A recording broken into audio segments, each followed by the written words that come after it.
Hi viewers, welcome back to my channel IQ Enlighten. Today I am going to discuss briefly about the Ahom kingdoms. The Ahoms of Brahmaputra Valley are said to belong to the San clan of the Indo-Chinese family. They had migrated from Burma, Myanmar in the 13th century AD. They had embraced Hinduism and were dominant in Assam region. They belonged to several tribal groups. While moving in the jungles of Northeast, they had built many roads and irrigation systems. Some groups had also entered into Upper Assam. By 15th century AD, they succeeded in building a small kingdom in the Upper Assam area of their own by suppressing some landlords, Bhuyas. Several small kingdoms ruled in the area.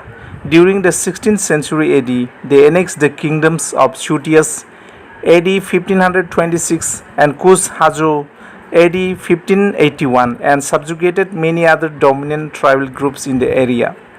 After annexing Kush Haju, the Kuch joins hands with the Ahoms to fight the Mughals. In AD 1662, the Mughals under Mir Jumla attacked the Ahom kingdom. The Ahoms were defeated in this battle and the area came under the control of Mughals. The Mughals did not rule this area directly, and the Ahoms managed to rule the area on their own until AD 1826. Although during these 300 years they had several encounters with the Mughals. Once in AD 1618, Prince Kuram also attacked these petty kingdoms in the northeast and captured the Kangra fort. But actually the rebellions and a succession of Burmese invasions made them weak. Under one of their rulers, Rudra Singh, they had reached the maximum extent covering almost 3/4 of present-day Assam. Culture. I'll tell you more about the culture. The Ahoms keep complete records of their rule, their genealogy, the path they follow to enter Assam, their culture and administrations. These chronicles, called Burunjis, are written in Ahom and Assamese language and exist in several translated and edited versions.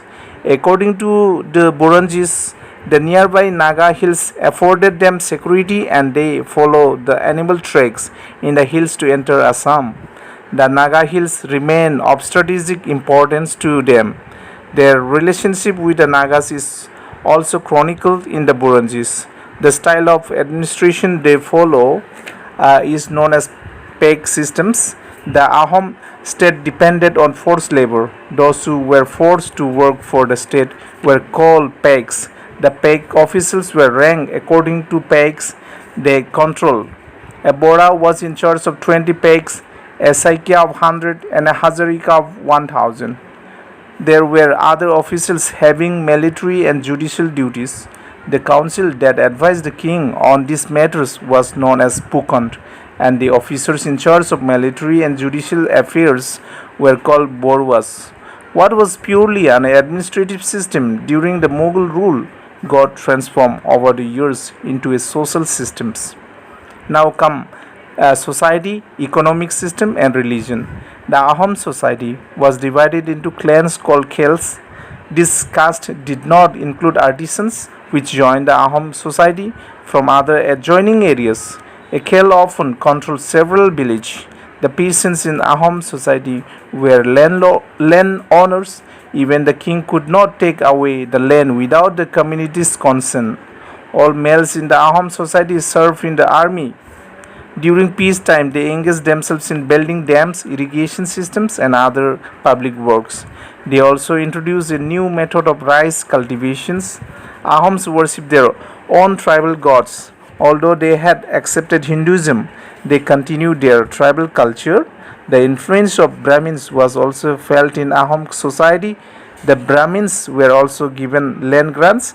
In the reign of Sip Singh, AD 1714 to 1744, Hinduism became more predominant, but many Ahoms did not give up their traditional beliefs and culture.